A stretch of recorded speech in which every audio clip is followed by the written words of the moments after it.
Hi, my name is Amy Asthazer. I study at the University of Manchester and have just completed my exchange year at Rutgers, the State University of New Jersey. This year, I undertook the challenge of travelling as sustainably as possible. Now, countless means of public transport later, I'm going to share my best advice to have the best and most sustainable study abroad in the USA. Roughly 8% of global greenhouse gases are from travel and tourism. This large environmental footprint is caused through aviation, car, and hotel industry. During my study abroad at Rutgers, I actually attempted to slow travel and combat my environmental impact.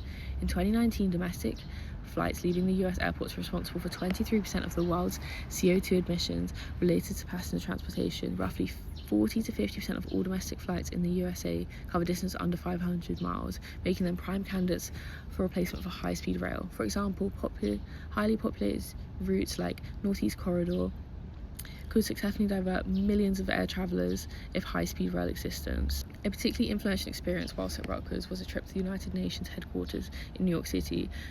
During the visit, I attended a talk about the UN Global Compact and learnt more about how organisations, government and individuals can contribute towards the United Nations Sustainable Development Goals. This further encouraged my reflection and practices in my own travel choices to align more with SDG 11 and 13. SDG 11 is about sustainable cities. It focuses on making cities inclusive, safe and sustainable. One aspect of this is sustainable transport systems, reducing the environmental impact of cities. This is particularly relevant in my experience in the US, where many communities are heavily dependent on private cars. I also reflected on SDG 13, climate action, which calls for urgent action to combat climate change. The United States' reliance on domestic aviation and private vehicles contributes significantly to transport emissions. So by choosing rail or bus travel wherever practical, I reduce my reliance on domestic flights.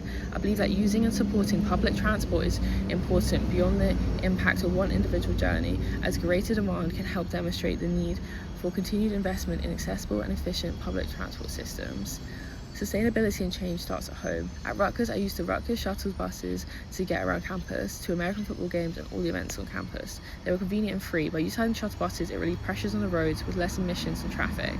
Whilst abroad, I did many weekend trips to explore the rest of the East Coast. I utilised the New Brunswick train station, which was a short walk away from my dorm, to give me access to trains in the Northeast Corridor. Took the New Jersey Transit trains into New York for quick day trips, and to Newark to watch the New Jersey Devils play.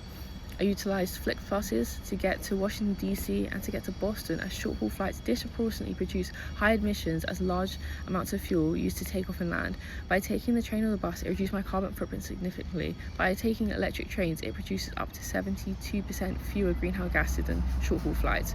By not flying, it also reduced the journey to and from the airport, as although there are many forms of public transport out of the US, more than 90% of passengers arrive or leave in taxis or private cars. Next, when planning any trips I took, I considered where I could stay sustainably. Hostels are 75% less carbon intense than hotels and a great choice to be budget friendly, using hostel well-defined accommodation and their sustainability at the core of their service.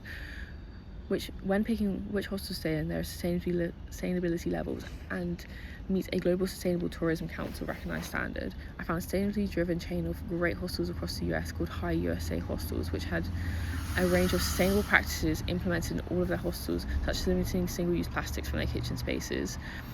Once in a new location, I only use public transport, as only 14% of Americans use public transport to commute to work, and this is mainly in urban hubs. Even the most car-centric cities in the US have some form of public transportation, although not always the quickest or most efficient. The more they are used and promoted, the more likely for public transport to become the norm in the USA. I made sure to use the digital apps and tickets for each metro and bus system to reduce paper waste and ticket waste. To travel sustainably, I also practiced leave no trace when visiting national parks by bringing my own food and reusable water bottle. I avoided using single-use plastics, and by properly disposing of waste, it protected the park's wildlife and natural beauty. When my year abroad was finishing up, I wanted to go on a road trip all across the West Coast, so I practiced slow travel to attempt to have the most eco-friendly and sustainable trip possible. Unfortunately, flying is basically unavoidable in the USA. Therefore, booking flights, I use Skyscanner's greener choice tool that highlights flights with lower emissions and those that can fly direct, as taking off and landing a flight can be when the most fuel is burned. I flew in economy to Chicago direct. By flying direct, I kept my emissions low as possible.